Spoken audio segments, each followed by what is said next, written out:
一体何なんだ。ネヘリット。キムロニーマス。 Now there is no hope.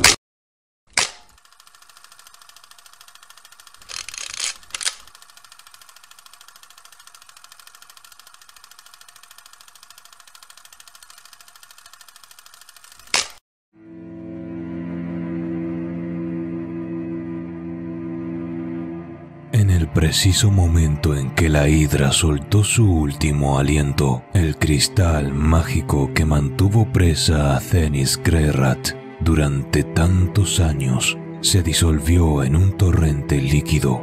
Desde fuera lucía como si, a la par que junto al tiempo de Zenith, se hubiese descongelado. Sobre el suelo frío y húmedo, aquella mujer inconsciente colapsó.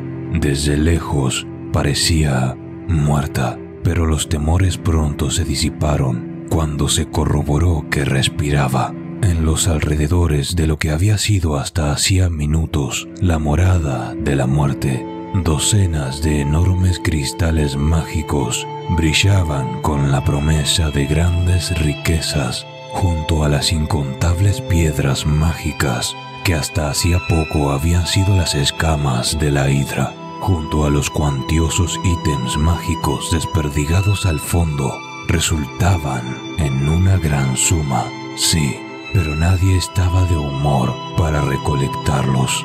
Rudius en particular se hallaba desconectado de la realidad. Él sentía que la escena de la cual era partícipe no era nada más allá de un sueño lúcido y real. Si alguien le dirigiera la palabra al mago, éste replicaría, pero lo cierto era que se trataba más de un acto reflejo, como si otra persona hablara en su lugar. Su cuerpo se hallaba vacío de sí, de su voluntad, la cual parecía diseminada en todas direcciones, junto a las escamas y trozos del guardián que le arrebató algo irreemplazable. Ese mismo templo subterráneo fue iluminado una vez más por las danzantes llamas crematorias, arrojando sombras temblorosas que parecían llorar el sacrificio del controversial Paul Greyrat a través de un lúgubre festival de humo, llamas y sombras. Aquel hombre fue reducido a cenizas, cuanto menos a las mismas se les podía prometer un regreso a casa.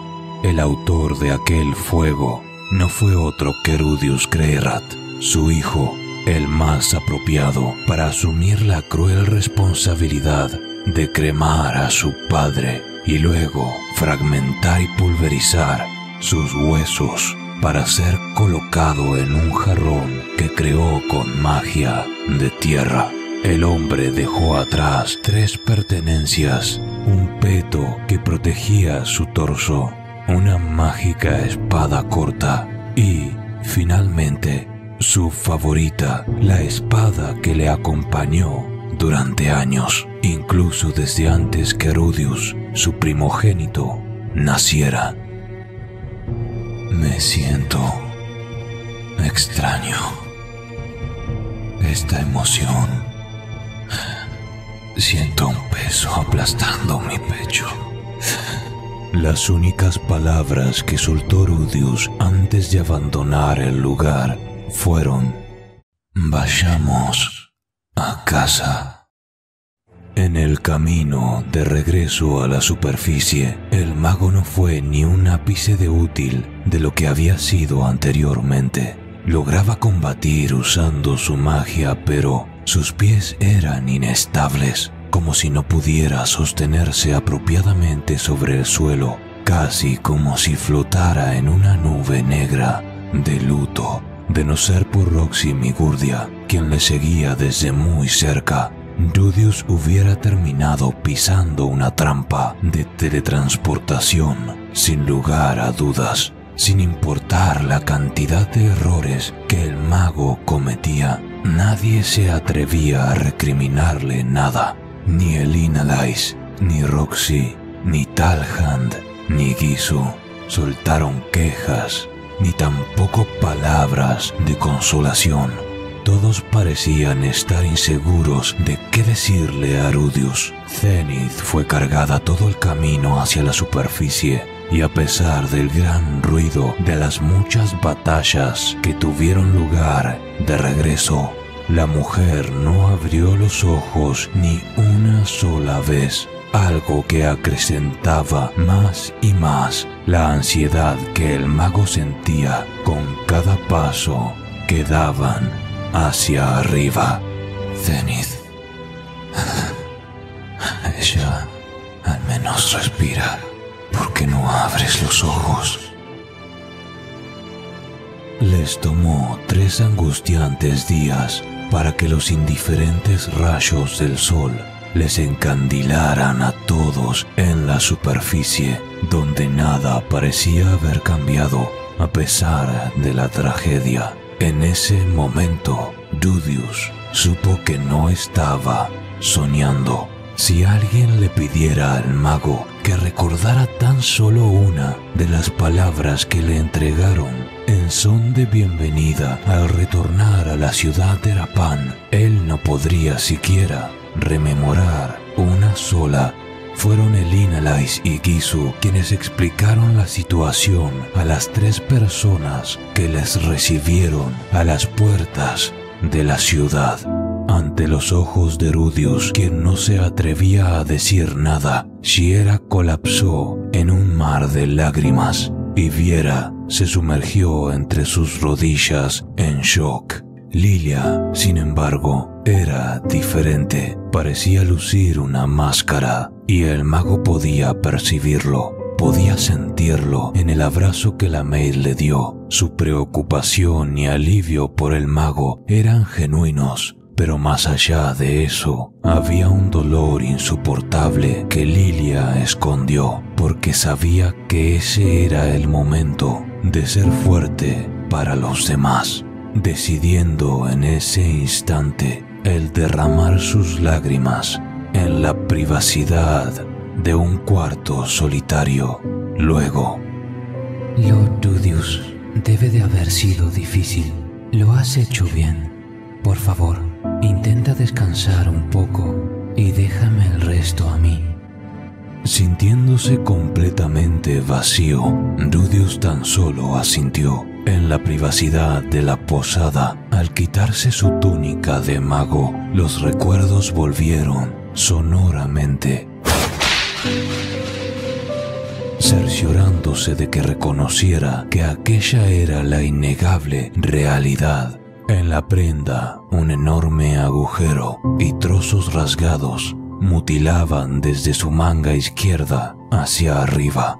El mago lo arrojó todo a un rincón: su túnica, su báculo, su equipaje, y hubiera deseado poder hacer lo mismo con sus sentimientos, pero al no ser posible, tan solo se dejó caer sobre su cama, ahora aplastado también por el cansancio.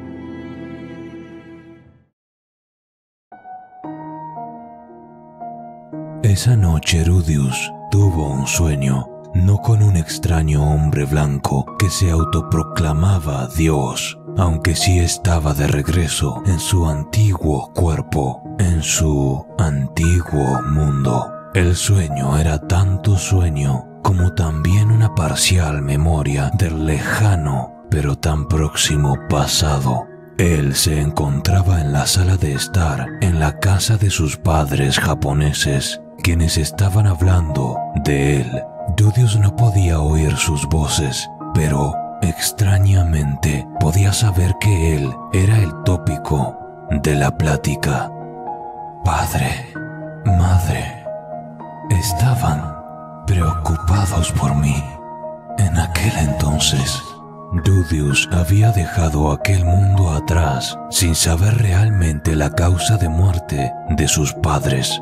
Enfermedad, un accidente, o tal vez solía preguntarme qué pensaban sobre mí antes de morir. Tal vez me consideraban tan solo un hikikomori inservible. ¿Estarían avergonzados? No tenía idea de cómo se sentían en realidad. Mi madre solía aparecer de vez en cuando para verme. Mi padre en algún punto dejó de venir. Crucé sus mentes por un segundo cuando murieron. Cuando se fueron, ni siquiera fui a su funeral. ¿Qué demonios estaba haciendo? ¿Por qué rayos no fui? En aquel entonces yo era basura. Ni siquiera recuerdo haber sentido algo. ¿En qué estaba pensando? Debería haber visto sus rostros por última vez. ¿Cómo lucía Paul cuando falleció? Las comisuras de su boca dibujaron una sonrisa de alivio al verme. ¿Qué expresión tenían mis padres de Japón al morir? ¿Por qué no los miraba a los ojos? Desearía poder volver tan solo para ver qué expresión tenían antes de... Al día siguiente, Dudius se sentía terrible. Un intenso deseo de no hacer absolutamente nada se extendía pesadamente sobre todo su cuerpo. Desesperado por escapar de aquel sentimiento, con un ápice de renovada esperanza, se dirigió con tristeza a corroborar el estado de su madre Zenith, quien estaba bajo los cuidados de Lilia en la habitación vecina, pero nada podría preparar a su corazón para el golpe final que estaba por recibir. Lord Dudius, ¿ya te has recuperado? Sí, algo así, de momento. No puedo ser el único en relajarme así. Estoy segura de que nadie se quejaría si decidieras descansar unos días más. Ciertamente Rudius quería retirarse a su habitación, arrastrarse debajo de las sábanas, pero sentía la necesidad de intentar moverse, seguir, y eso le trajo a ver a su madre, junto a la consternación por su bienestar.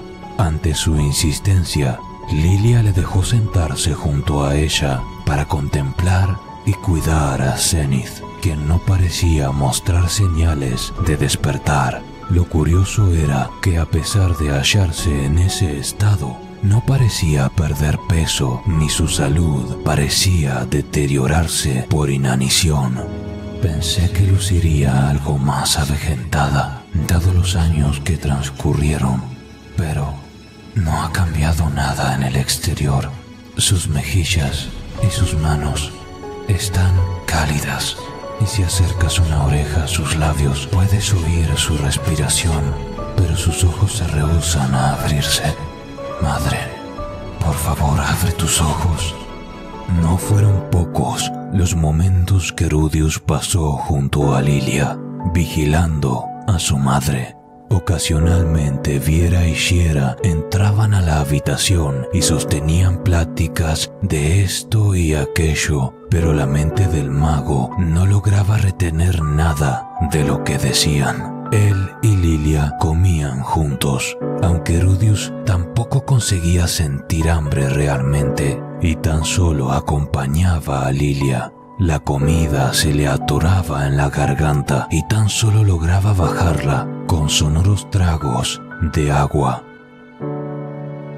Una mañana, de manera inesperada, al son de un suave y somnoliento gruñido, Zenith abrió sus ojos. Los presentes fueron Lilia, Dudius y Viera, quien salió de la habitación inmediatamente para informar a los demás de aquel evento.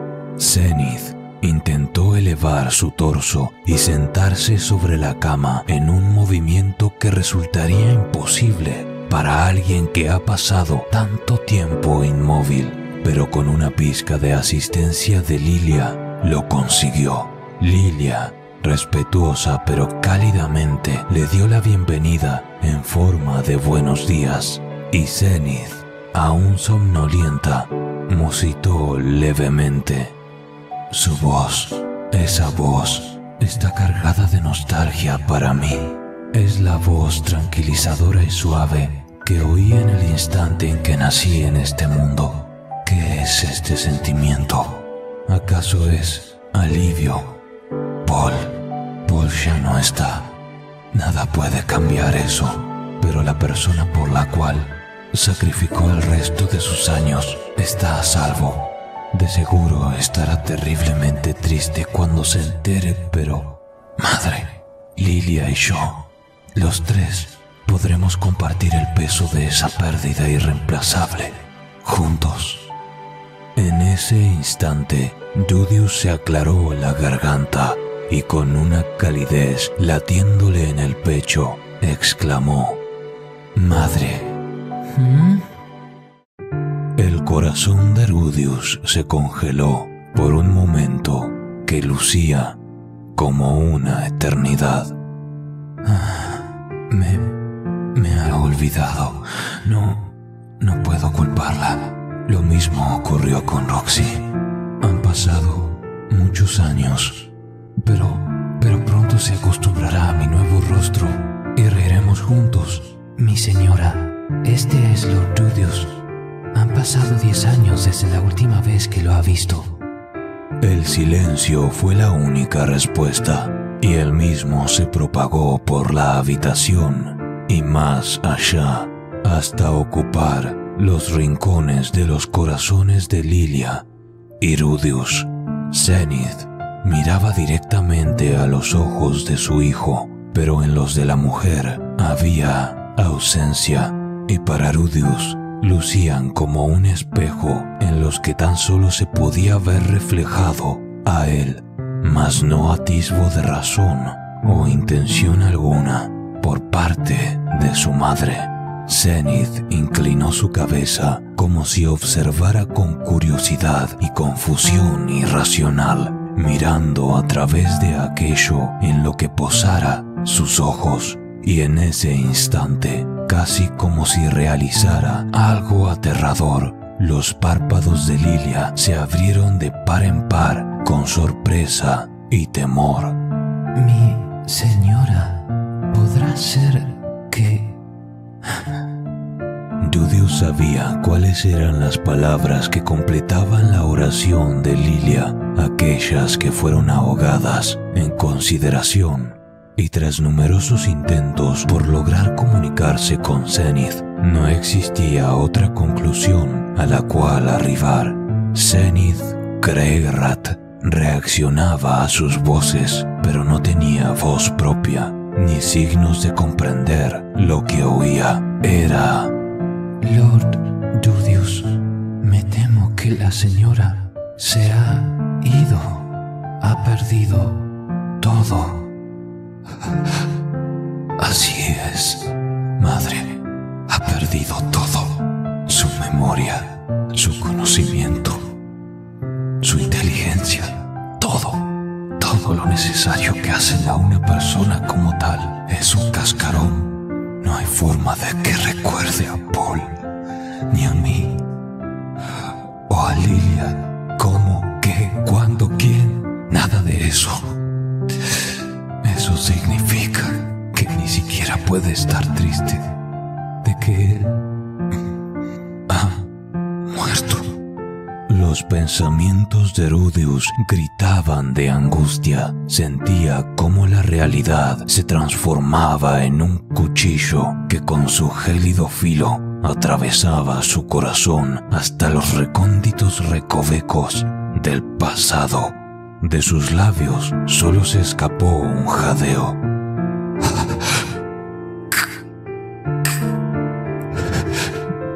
Y con la facilidad con la que se escapa un jadeo, su corazón terminó por romperse.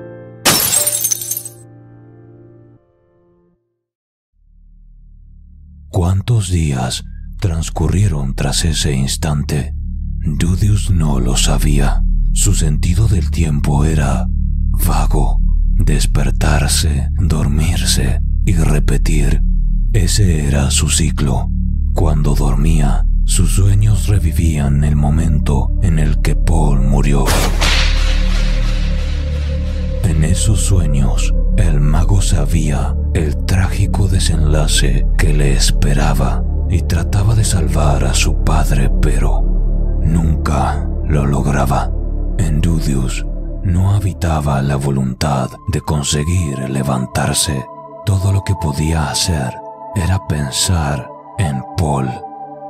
Paul, él no era un hombre ejemplar, terrible con las mujeres y un presumido. Ante los estándares de cualquiera era un fracaso como padre, pero aún así, yo lo amaba. Tal vez no como un padre, pero como un cómplice, un amigo. Tal vez no podía verlo como un padre por la misma razón que yo no podía verme a mí mismo como un niño. Pero Paul era diferente. Él me vio como su hijo desde el comienzo.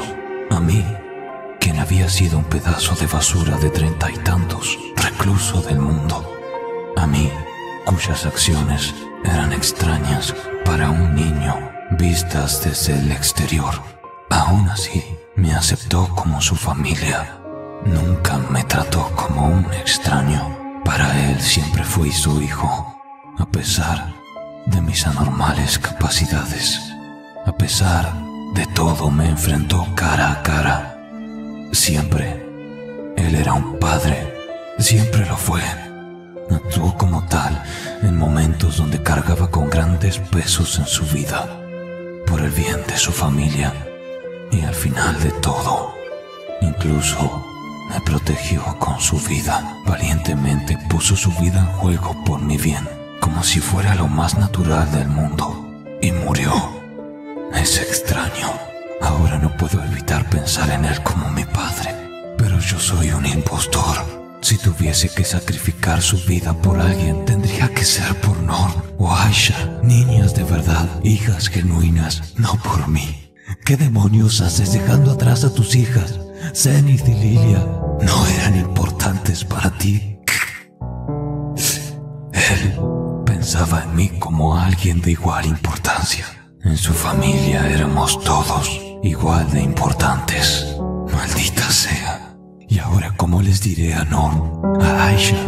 Y ahora, ¿cómo se supone que enfrente la situación de mi madre? ¿Qué se supone que haga de ahora en más? Dímelo, Paul. Por favor, dímelo, padre. Dudius sentía que no podía enfrentarse a los dilemas y responsabilidades junto a la tristeza e impotencia que le sumergían en un abismo depresivo. En la soledad de las noches, cuando despertaba súbitamente tras una pesadilla, las lágrimas no podían ser frenadas. La tristeza por la pérdida, una que anteriormente no había sentido, ahora se desbordaba de su ser con naturalidad. Paul era mi padre. Nunca pensé en él como tal. Y ahora que se ha ido, él era para mí tan padre como mis padres en Japón. En los días siguientes, Elinalais y Lilia visitaron a Rudius con intención de decirle algo, pero el mago no lograba entender qué querían decir. Él no lograba articular palabras, no sabía qué replicar. Tal vez, si hubiese estudiado a fondo la esgrima, descubierto un nuevo poder, si hubiese sido más fuerte, Paul no hubiera muerto. Tal vez, si hubiese descubierto cómo usar Toki, hubiera logrado evadir a la Hidra. Tal vez tendría que haberlo arrastrado de regreso a la ciudad, como pensaba, y planear todo mejor. Pero es demasiado tarde. Paul está muerto. No lo veré nunca más, tal como mis padres de mi vida anterior. No importa qué diga ahora, es demasiado tarde.